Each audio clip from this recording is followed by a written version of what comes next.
Nos acompaña ahora nuestro economista de cabecera, Joaquín Toledo, para hablar de un tema bastante importante, que es las transferencias que hace el gobierno central a las intendencias y cómo se están modificando, cómo se pretenden modificar esas transferencias y cómo afectan a los diferentes municipios del país. Joaquín, ¿qué preparaste? ¿Qué tal? Buenas noches. Hola, Leandro, ¿qué tal? Bienvenido, Joaquín, perdón. Muchas gracias por la bienvenida. Exactamente, hoy un tema que no habíamos hablado hasta el momento, que tiene que ver con los departamentos del país y cómo son los presupuestos de los departamentos, de los diferentes departamentos y el rol clave que tienen las transferencias que se realizan del gobierno central anualmente a cada una de las intendencias. La novedad es que en los últimos días, la última semana, se aprobó por unanimidad en el Congreso de Intendentes, o se le dio el visto bueno, de alguna forma, a una propuesta que elaboró el Ejecutivo, que ahora vamos a comentar un poco de qué trata, y como cada 5 años esto debe votarse en el Parlamento y así se distribuirían los fondos en las intendencias. Lo que te voy a mostrar y les voy a mostrar es un poco cómo sería la diferencia en esta primera placa por intendencia. Yo lo que hice en esta primera placa fue comparar el presupuesto que se daba del presupuesto central en 2020 contra el promedio de lo que van a ser los próximos 4 años. Es decir, los montos que van a estar aprobados la ley como está prevista, 2021, 2022, 2023, hasta 2024, eso, hacer un promedio por cada departamento y compararlo con el 2020. Es decir, cómo varía por departamento con el nuevo presupuesto aprobado. Y lo que tenemos es algo que yo creo que llama bastante la atención, porque la diferencia entre departamentos es muy importante si se considera Montevideo y Canelones, que es los que están contra un borde, que tienen una variación negativa en términos reales de su presupuesto, del dinero que se transfiere. Montevideo del 27%, Canelones el 11%, cuando el promedio, en esta comparación que les estoy planteando, es de una caída del 4%. Es decir, de hecho, los únicos que pierden recursos netos por la propuesta que se está elaborando son Montevideo y Canelones, mientras que el resto de las intendencias, la mayor cantidad empatan, por eso no están nombradas ahí, y hay algunos destaques en la otra punta de la gráfica, como son Tacuarembó, Cerro Largo y 33, que por diferentes partes de esa nueva asignación terminan teniendo un poquito más, terminan cerrando el quinquenio con un poquito más de cómo cerraron en 2020. Principalmente... porque esto es muy llamativo, ¿no? Y además me llama la atención que haya sido aprobado por unanimidad. Esto es brutal contra Montevideo y contra Canelones. El Frente Amplio podría haber dicho, a los 2 departamentos donde gano desde hace más tiempo, a Montevideo le quitan el 27%. Esto fue planteado. El tema que la propuesta original, el recorte... Era peor. Era peor. Que avanzaba muchísimo más. Entonces, dentro de todo... Y lo que se le hace a Montevideo y Canelones aparte, de una forma elegante, es que la mayor parte de esta caída se debe al Fondo Metropolitano, que era un fondo, un crédito que se estaba trabajando con fondos internacionales incluso, que se dirigía exclusivamente a obras viales y mejorar el tránsito y la movilidad de la zona metropolitana de Montevideo y Canelones. Y eso fue lo que se paralizó, poniendo en jaque las inversiones y las obras que están hoy en camino y las proyectadas para el futuro. De ahora, si me permitís, la siguiente placa muestra otra de las cosas. Hasta ahora, en realidad, la caída del presupuesto, en promedio es 4% a las intendencias. Lo que hay es un cambio de distribución. Es decir, los departamentos, algunos se ven un poco más beneficiados, otros como que empatan, y la caída grande de Montevideo y Canelones que se plantea.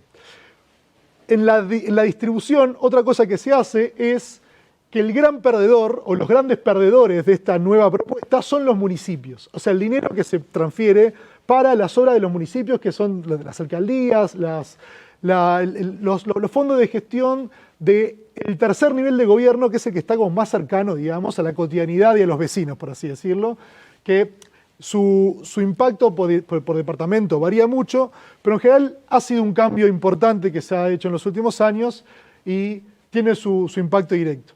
La caída en 2021 de lo que se propone para los municipios es del 33%, de vuelta en términos reales, o sea, se se le otorga 33% menos presupuesto que en el 2020 para los municipios y después lentamente se le va agregando un poquito porque en realidad la comparación de los porcentajes está hecho contra 2020, es decir, en 2021 33% menos que en 2020, en 2022 19% menos que 2020 y así se va recuperando lentamente, pero en ningún caso, por más que la recuperación después está en números positivos hasta el final del quinquenio, en ningún caso se llega a recuperar el recorte que se aplica directamente a los municipios. Bueno, jamás hacer otro comentario porque esto capaz que los números, capaz que estoy interpretando mal los números, ¿no?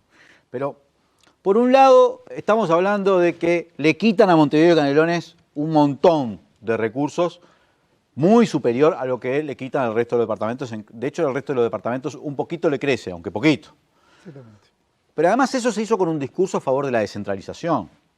Y sin embargo, el tercer nivel de gobierno, que es el que realmente favorece la descentralización, a ese lo matan. A los municipios le sacan, la tercera parte de los recursos para el año que viene, ¿no? O sea que esos recursos que crecen en el interior, crecen en los jefes de gobierno, en los intendentes. O sea, es brutal, ¿no? Le estamos dando plata directo al intendente, ¿no? La plata que se da se da al intendente. A los municipios se la saco y a Montevideo y a Canelones les da un hachazo. Es notable, ¿no? Es pura ideología esto, ¿no?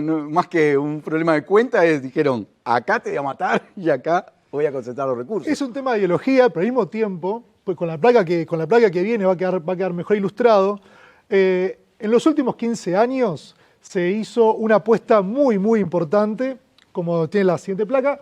En los últimos 15 años se hizo una apuesta muy, muy importante a todas las intendencias departamentales, con un aumento que llega, se ve chico el número, pero 134% de aumento real a este fondo que va hacia las intendencias. Esto, 134% significa 100% es el doble, o sea, se duplicó el fondo. Más que se duplicó. Se duplicó sería 100%, más que se duplicó para las intendencias departamentales y además se tuvo una política dirigida hacia unos departamentos, bueno, ni que hablar, la ley de descentralización y la creación de organismos como instituciones como los municipios, como recién decíamos, entre otros organismos de fomento al desarrollo, que tuvo entre otras consecuencias que en los últimos 15 años bajó la pobreza. Lo que tenemos en la gráfica abajo es Montevideo, 2006 contra 2019, o sea, el rojo es el 2019 y cae 33% contra 12%, que ya venimos hablando de la caída. Pobreza es eso. Esto es la pobreza. Cae en términos muy importantes, una tercera parte. Pero el interior del país, o sea, todos los departamentos que no son montevideos, partían de un escenario similar de pobreza, 32%, y caen aún más, llegando al 6,5%. Es decir, entre otras políticas, la descentralización, obviamente todo el resto de las políticas de mercado laboral, tuvieron un impacto mayor en los departamentos del interior del país en términos de reducción de la pobreza. Ahora te quiero mostrar un poco cómo está la situación de las intendencias a final de 2019 en la siguiente placa, que básicamente lo que muestra esto es la independencia que tienen las intendencias del Fondo Central, que son las transferencias que se hacen anualmente.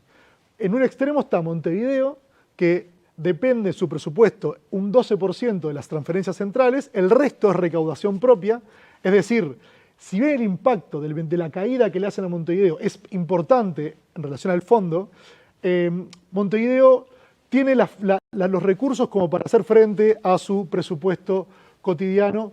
Y en el otro extremo está departamentos como 33, La Valleja, Artigas, que dependen en enorme medida de la transferencia central. Por eso han presionado bastante incluso a su interna de su propio partido para que estos fondos se mantengan. Otro elemento importante a destacar es que esta es la situación 2019, que también está relacionada con ese más del doble de aumento que se habían otorgado en los últimos 15 años. O sea, esto se explica en medida, o se amplificó en medida por ese aumento que se otorgó. Y para cerrar esta es una foto de las intendencias, esta otra es, de alguna forma, cómo han gastado, o cómo gastan las intendencias estos fondos, que en alguna parte es lo que recaudan, en menor medida, y en gran parte es lo que reciben de fondos centrales.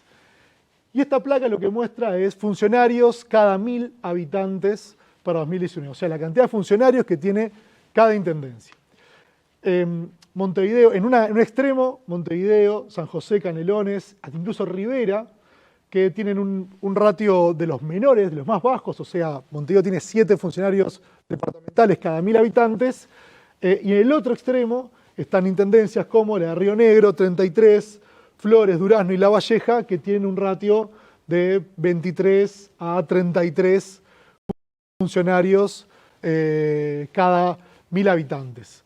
Esto también podría dar una señal de que el ajuste no fue de la magnitud que pretendía originalmente el Poder Ejecutivo por la necesidad de financiar las intendencias que eran de su partido y además poder sostener una política de contratación, digamos, de funcionarios que se amplifica y tiene una expresión muy clara en departamentos como los que recién mencioné del interior del país. Joaquín, déjame hacer una integración así, en tiempo real, de las dos gráficas estas que mostraste última, capaz que estoy equivocado. Pero veíamos en la anterior gráfica cómo dependían las diferentes intendencias de estas transferencias centrales. En un extremo estaba Montevideo, que era la que menos dependía, y en el otro extremo estaba 33, que llegaba al 70% de sus recursos son las transferencias centrales, que fueron las que durante 15 años el Frente aumentó. Si vos lo integrás, te das cuenta que el Frente le aumentó los recursos a las intendencias de los opositores, que además dependían de esos recursos. A la que en realidad tuvo menos impacto es con los municipios que gobernaba. Y si además ves qué hicieron con ese recurso, te vas a dar cuenta que son las que contrataron más funcionarios. Y hay muchas denuncias en relación a la contratación de funcionarios en las intendencias del interior, donde no siempre fue el concurso lo que lo determinó, pero da como una sensación de que durante los años del progresismo el Frente financió mucho a las intendencias de los, digamos, de los que actualmente son el oficialismo, que además lo usaron para contratar funcionarios a mansalva, ¿no? Es bien interesante, si integrás los datos, te da una perspectiva curiosa, algo para reflexionar, ¿no? Es algo para reflexionar.